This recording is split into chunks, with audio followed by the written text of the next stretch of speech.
पिता पुत्र पवित्र आत्मा के नाम पर आमीन। पहला पाठ कुरिन्थियों के नाम दूसरा पत्र अध्याय 4 पाठ संख्या 7 से लेके 10 तक।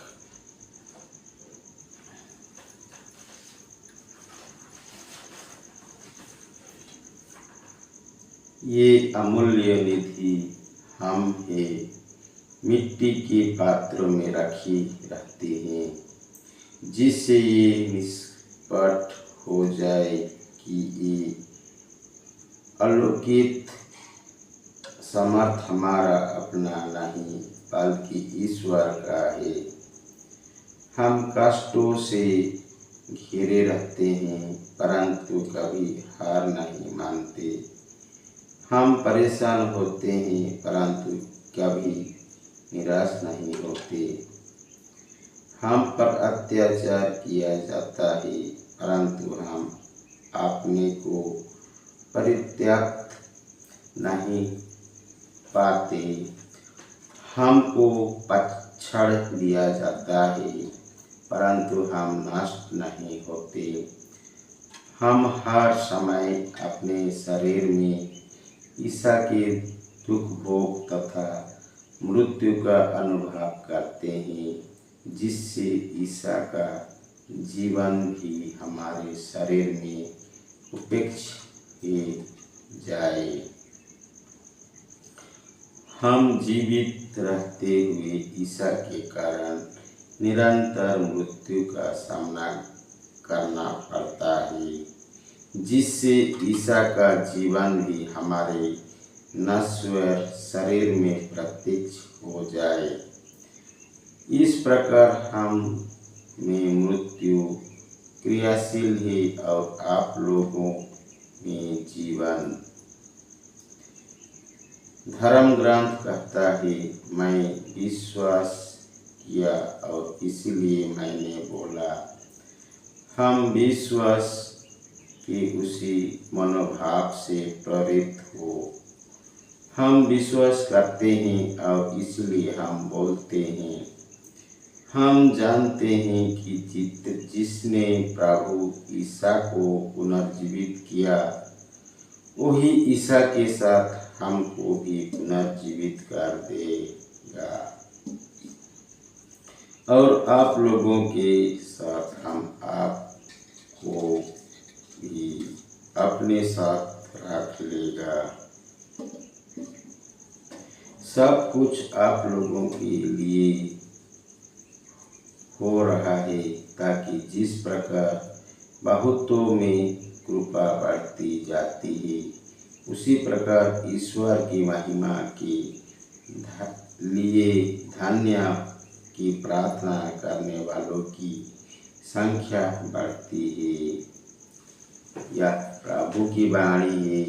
ईश्वर को धन्यवाद।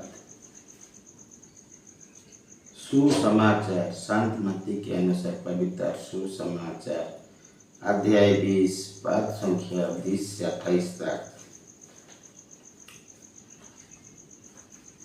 पाठ का मूल वाक्य। उस समय जेबेदी के पुत्रों की माता अपने पुत्रों के साथ ईसा के पास आई और उसने दंडवत कर उससे निवेदन करना चाहा। ईसा ने उससे कहा, क्या चाहते हो? उसने उत्तर दिया, ये मेरे 2 बेटे हैं। आप आज्ञा दीजिए कि आपके राज्य में एक आपके दाएं बैठे और एक आपके बाएं। ईसा ने उससे कहा, तुम नहीं जानते कि क्या मांग रहे हो। जो प्याला मैं पीने वाला हूँ, क्या तुम उससे पी सकते हो? उन्होंने उत्तर दिया, हम भी पी सकते हैं। हम पर ईसा ने उससे कहा, मेरा प्याला लो, तुम पियोगे, किंतु तुम्हें अपने दाएं या बाएं बैठने देने का अधिकार मेरा नहीं है। वे स्थान उन लोगों के लिए ही जिनके लिए मेरे पिता ने उन्हें तैयार किया है। जब 10 प्रेरितों को ये मालूम हुआ तो वे दोनों भाइयों पर क्रोध हो गए। ईसा ने अपने शिष्यों को अपने पास बुलाकर कहा, तुम जानते ही हो कि संसार के अधिपति अपने प्रजा पर निरंकुश शासन करते हैं और सत्ताधारी लोग अधिकार जताते हैं।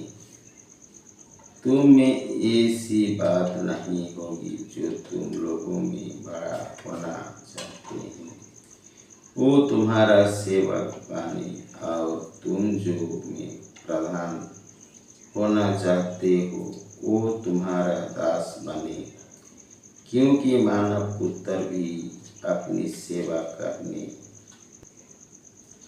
बहुतों के उद्धार के लिए अपने प्राण देने आया है। यह प्रभु का पवित्र सुसमाचार है। ख्रिस्त की जय।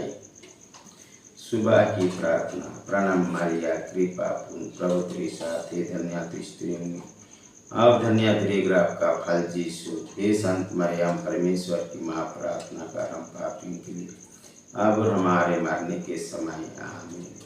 हे पिता हमारे जो स्वर्ग में है, तेरा नाम पवित्र किया जाए, तेरा राज्य आवे, तेरी इच्छा जैसे स्वर्ग में है वैसे पृथ्वी पर भी पूरी होगी। हमारे प्रतिदिन का आहार आज हमें दे, और हमारे अपराध हमें क्षमा कर जैसे हम भी अपने अपराधियों को क्षमा करते हैं, और हमको परीक्षा में ना डाल परंतु बुराई से बचाओ। आमीन। प्रभु के वचन। दूसरा इतिहास अध्याय 9 पद संख्या 6।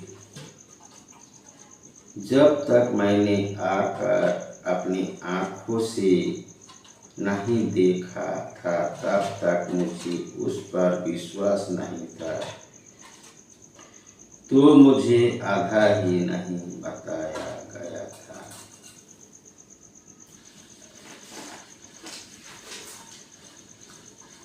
मैंने जो चर्चा सुनी है उसी की अपेक्षा आपकी प्रजा और आपकी बेबहन की अधिक श्रेष्ठ है। यह प्रभु की वाणी है। ईश्वर को धन्यवाद।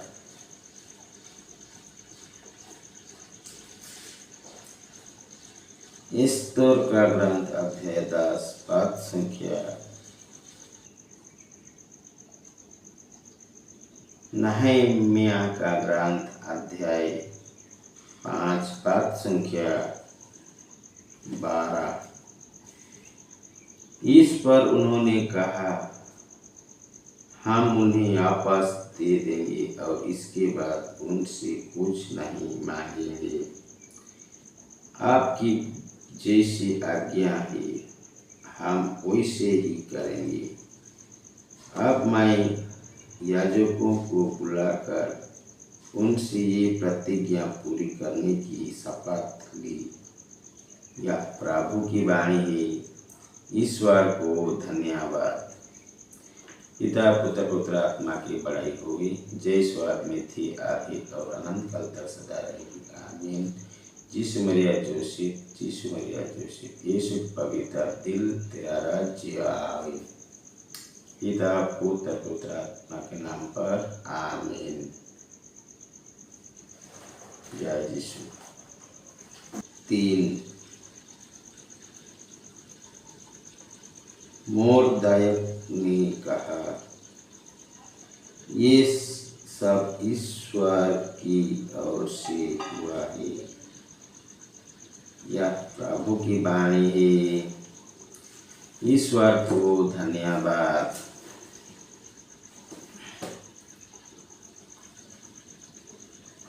एजेकियल का ग्रंथ अध्याय 32 पद संख्या 3। प्रभु ईश्वर ये कहता है, विभिन्न जातियों के समूह के बीच मैं तुम पर अपना जाल फैलाऊंगा और तुम्हें फंदे में फंसाकर खींच लूंगा। यह प्रभु की वाणी है। ईश्वर को धन्यवाद। जकरिया अध्याय 10 पद संख्या 2। गुरु देवताओं की मूर्तियों अपना शासन बकती है। शकुन विचारने वालों झूठे दर्शन देखते हैं तथा मिथ्या सपनों की घोषणा करते हुए धोखेबाज परामर्श देते हैं।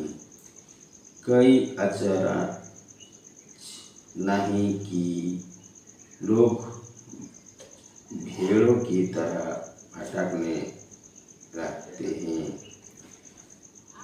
वे इसीलिए भूले भटके कि आपका कोई चरवाह नहीं। यह प्रभु की वाणी है। ईश्वर को धन्यवाद।